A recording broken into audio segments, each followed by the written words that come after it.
ప్రతినిధి ఉన్నాడు కదా, అది నమ్మకం విశ్వాసం. మీరు మంచికో చెడ్డకో నేను ఆ మాట చెప్తాను, కేసీఆర్ గారు అందరికి ఇచ్చినాడు, అది వేరే సంగతి. నేనేం పొగడం లేదు, కాకపోతే ఉన్న వాస్తవాన్ని మనం కంపేర్ చేసుకోవాల్సిన అవసరం ఉంది.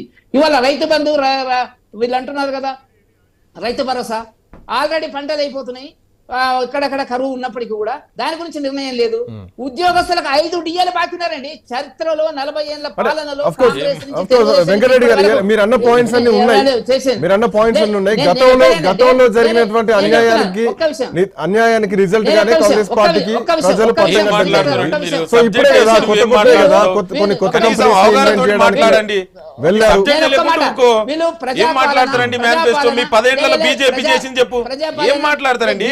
మాట్లాడే తెలంగాణ రాజకీయాలు మాట్లాడుతున్నాం. తెలంగాణ ఈ దేశంలో లేదా? తెలంగాణ ఈ దేశంలో లేదా? ప్రధానమంత్రి మరి ఈ దేశం తెలంగాణకి చేయడా? ఏం మాట్లాడతావండి నువ్వు? ఏం చేయలేదు, బ్రహ్మాండంగా ప్రపంచ స్థాయిలో ఎక్కడ పోతుంది? కనీసం మాట్లాడే ముందు అవగాహనతో మాట్లాడు. మరి తెలంగాణ ఎక్కడ ఉందండి? ఈ దేశంలో లేదా తెలంగాణ?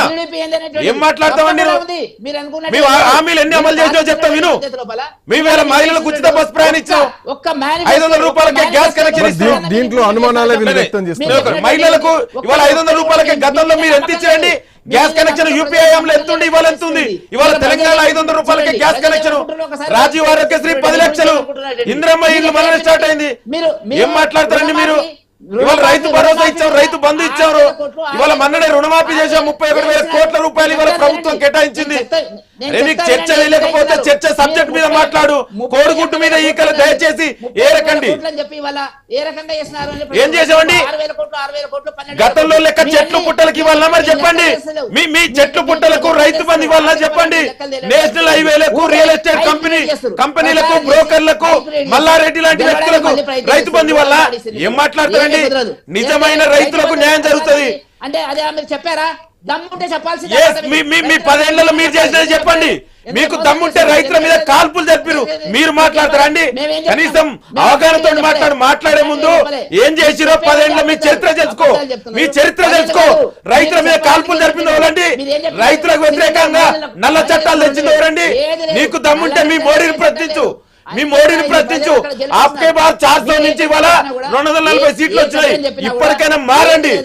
ఏం మాట్లాడతారండి? ఇప్పటికైనా మారండి. ఇదే పంజాబ్, హర్యానాలలో, మీ యూపీలో ఇదే రైతులు బుద్ధి చెప్పారు కదా, ఇప్పటికైనా మారండి. తెలంగాణకు మీరు విభజన చట్టంలో ఇచ్చినటువంటి హామీలు అమలు చేయండి. ఏం చేయకుండా ఉట్టిగా కాంగ్రెస్ మేనిఫెస్టో, మీ 10 ఏళ్ల మేనిఫెస్టో ఎక్కడ పోయిందండి? మీ 10 ఏళ్ల మేనిఫెస్టో ఎక్కడ పోయింది? రైతులకు పెన్షన్ ఇస్తాను, రైతులకు పెన్షన్ ఇస్తాను. నేను అంటున్నది లీడర్ మీద నమ్మకం ఉండాలా, విశ్వాసం ఉండాలా. అది రేవంత్ రెడ్డి గారి మీద తెలంగాణ ప్రజలకు లేదు. కాబట్టి ఏ పెట్టుబడులు రాదు. నేను ఒక మాట చెప్తా, రియల్ ఎస్టేట్ ఇప్పుడు ఏం మాట్లాడుతున్నావు? ఒక మాట నువ్వు రియల్ ఫారెన్ కంపెనీ ఇన్వెస్ట్మెంట్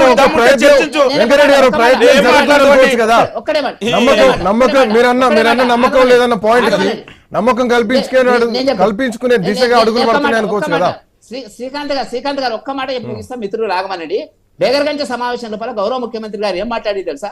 మీకు 200 ఫీట్ల రోడ్డును శాంక్షన్ చేసినా చేయించుకోండి. ఎవరితో చేయించుకోమన్నాడు తెలుసా? కిచ్చన్న గారు లక్ష్మారెడ్డి ఓడిపోయిన కాంగ్రెస్ సభ్యుని చూపిస్తున్నాడు అక్కడ. అదే అనండి మీరు చెప్పాల్సినటువంటిది.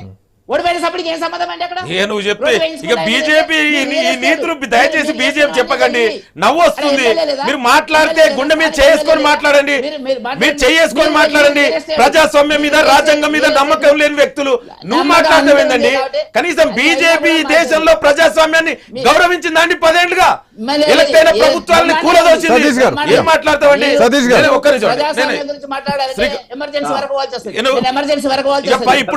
అన్డిక్లేర్ ఎమర్జెన్సీ ఉందిగా. ఇప్పుడు అన్డిక్లేర్ ఎమర్జెన్సీ ఉంది కదా. ఇప్పుడు అన్డిక్లేర్ ఎమర్జెన్సీ ఏముంది కదా. ఇందిరాగాంధీ గురించి చెప్పాల్సి వస్తుంది. ఇప్పుడు అన్డిక్లేర్ ఎమర్జెన్సీ ఉందిగా. మోడీ మరి 10 ఏళ్ల నియంతృత్వం, రాజ్యాంగం వ్యతిరేకంగా, ప్రజాస్వామ్య వ్యతిరేక విధానాలు అవలంబిస్తున్నారు. బ్రహ్మాండంగా ఉంది. ఏడమంటారు ఉంది. రైతులని కాల్పులు జరుపుతున్నారు, మహిళల మీద అత్యాచారాలు జరుగుతున్నాయి. మణిపూర్ లో సంవత్సరం పైగా మంటల్లో తగలబడుతుంటే ఎడబడుకుంటాను. మరి ప్రధానమంత్రి ఎందుకు మాట్లాడండి? హోం మంత్రి ఎందుకు మాట్లాడండి? ఏం మాట్లాడండి? నాకు ఎందుకంటే మాట్లాడలే. వెంకటరెడ్డి గారు, శ్రీకాంత్ గారు నేను మాట్లాడు. బీజేపీ నాయకుడు మాట్లాడుతూ కనీసం మరి వాళ్ళు పెద్దలు అవగాహనతోటి మాట్లాడుతారో లేరో ఎవరికైనా తెలుసు. ఒకసారి ప్రభుత్వం ఎంఓయూలు చేసుకుంది అంటే నిన్న చేసుకోవాలని ఇలా కంపెనీలు వస్తాయండి హైదరాబాద్ కు, ఏం మాట్లాడతారండి? ఎంత ఆగండి అండి, మీరు ఆగండి, ఇప్పుడు మాట్లాడేది కదా, మీరు ఆగండి ఇక మీరు ఆగండి. మీ జ్ఞానానికి చాలా, మీ జ్ఞానం చాలా ఉంది, అర్థమైంది. మీ మేధావితనం ఎవరికొకరి. ఇప్పుడు నిన్న కంపెనీలు పెట్టుకురండి, ఎంఓయూలు కుదుర్చుకున్నాం, ఎప్పుడు వస్తాయండి కంపెనీలు? ఎన్ని రోజులు అయిందండి? కనీసం అవగాహన కూడా లేకుండా అప్పుడే కంపెనీలు వచ్చేసి హైదరాబాద్ లో ఎంప్లాయ్మెంట్ ఇస్తాయండి. నిన్న ఎంఓయూ పెట్టుకుంటే ఇవాళ వస్తాయండి.